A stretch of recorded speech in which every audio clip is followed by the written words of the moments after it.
So there's been a few music theory sort of debates online recently, well, I'm guessing for a long time now, about people saying, do I need to know the theory? Or other people saying, yes, you need to have this, this and this to be able to do this. Well, as really an advocate of both systems, I'd like to give you my take on it. Now, I'm a classically trained violinist, and nearly 40 years ago, when I first started violin, my teacher taught me the G major scale. I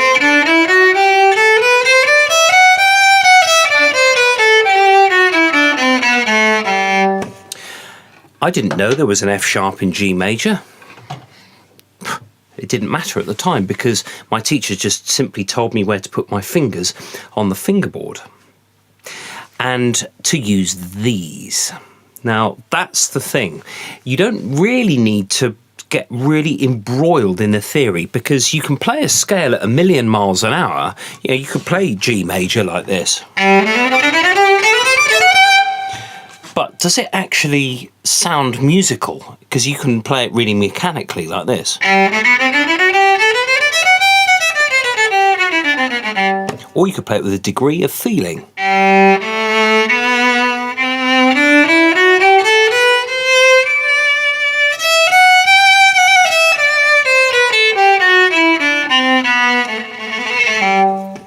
You can use the notes that you know to create other things which you can't really explain with theory. Now, on violin, it was necessary to learn the theory really because of the tiny little micro adjustments you need to make with your fingers to realise what it is you're actually trying to achieve. And learning music theory on violin does make it a bit easier to fathom.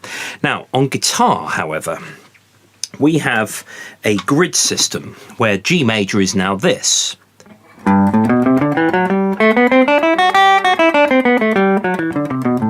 It's about positions, it's a pattern across the fretboard using 4 frets, so that means your fingers all stay in one place. A bit like with the violin, I used one position to play that scale. So G major's got an F sharp in it. Does it matter? Well, not technically, really, as in terms of guitar, because if I move the whole thing up a fret, I get A flat major.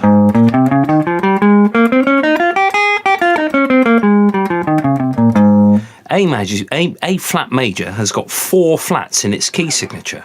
You think, well, 1 sharp in G major, which is F sharp. Now I've got 4 flats in A flat. What does that mean? The answer is, don't get too worried about it. Only learn the theory that you would like to learn. You know, the buzzword with music and learning is curiosity. If you're curious about something, it'll happen. If you're curious about being able to play blues riffs with a lot of feeling, do that. Don't worry about the fact that you're playing a blues scale which has got a sharpened 4th in it. It doesn't matter.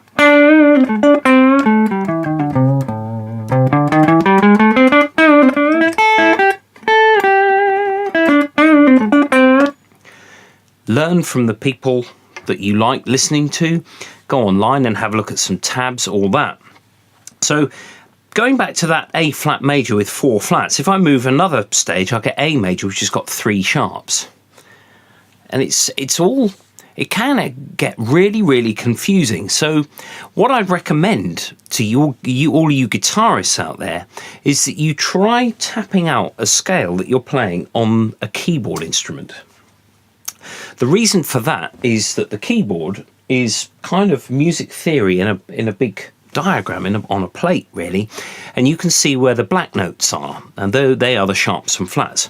So you could do that, or you could simply learn to play lots and lots of really nice riffs and then go on and try and sort of realise those in a song.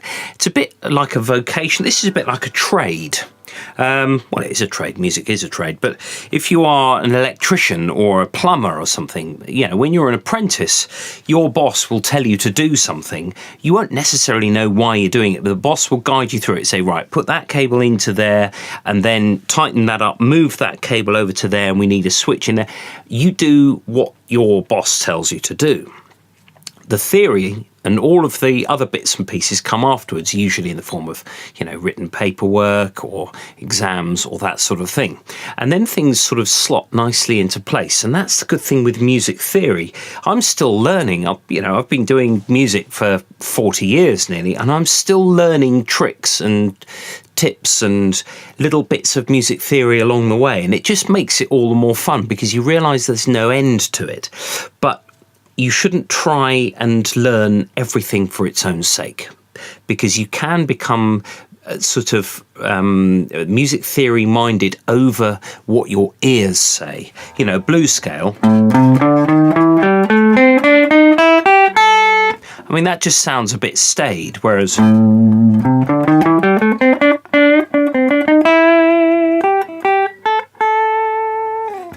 there you're putting sort of reverb and bends. And phrasing, rests. All the silences in music, they're as musical as the notes themselves. Also, don't go up and down scales a lot. If I've got my G major, it's very predictable. We're all brought up with that Western tonal tradition. You could do something like this.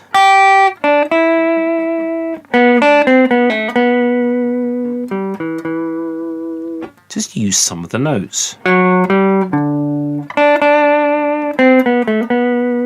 Just come up with little tunes, just using notes of that scale, but in a non-scalic fashion. You could actually do things like skipping every other note. Now that gives you an awful lot of the sort of jazz theory and how chords work. Like a major 7 sort of thing.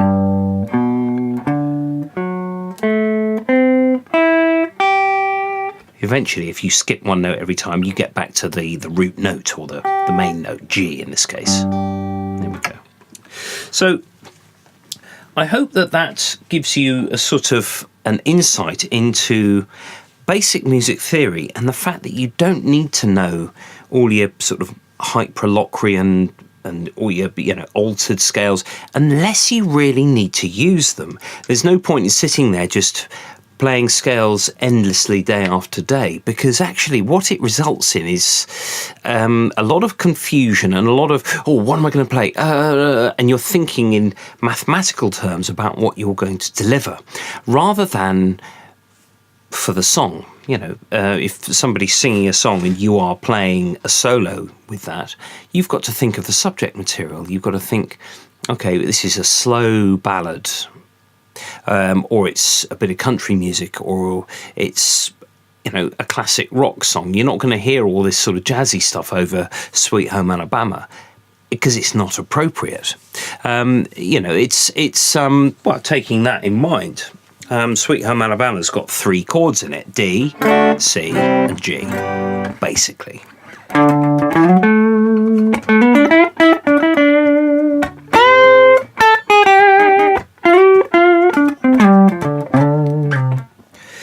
I've just used a sort of mainly a sort of minor pentatonic there.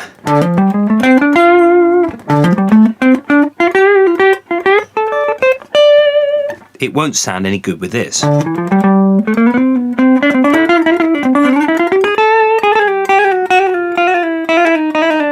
With all that chromatic stuff, it doesn't work. So music theory is a trap that you can fall into where you do things that don't work because you haven't thought about things in sort of organic terms. Mathematical terms is fine. You can sort of think about things when you're away from the guitar, when you're just practicing. You can think, oh, that sounds good. I like that. How does that work? Well, it's because of X, Y, and Z. That's fine. And increased understanding of music theory can allow you to sort of delve into other styles of music, or arranging, writing string parts or whatever. If you're a guitarist who's playing in a funk band, you've got to be doing a lot of listening, not only to tunes that out in the field, but also the other band members. You've got to groove is something that is really hard to teach, actually. You can teach somebody, all the theory and, 16th notes and all that, but you can't teach somebody how to groove properly. That is something that you have to listen for.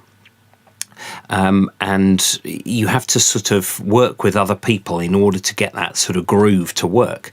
So there's lots and lots of things. And this actually does apply completely to the sort of classical tradition, as it were. If you're playing a piece of music, I don't know, the Swan, the Saint-Saëns,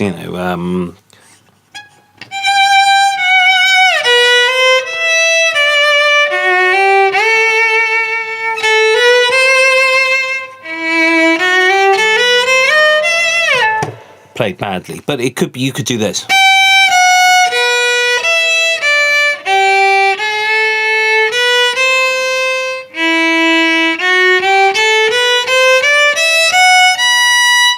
The notes are there, the theory is there, and the rhythm was there. So that's another aspect of music theory. But in order to make the thing sing, you're thinking about, it's the Swan. It's a graceful sort of river. You go down to the river and you see a swan just swimming about, unless they're trying to go for your arm, in which case, you would do. But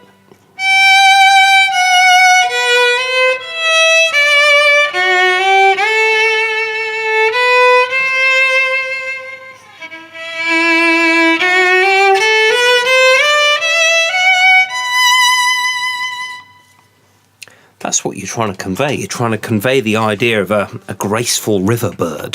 There we go. That's it. It's about thinking about the sound that you're going to make, thinking about the sort of inflections that you're going to put on something without worrying about all the theory.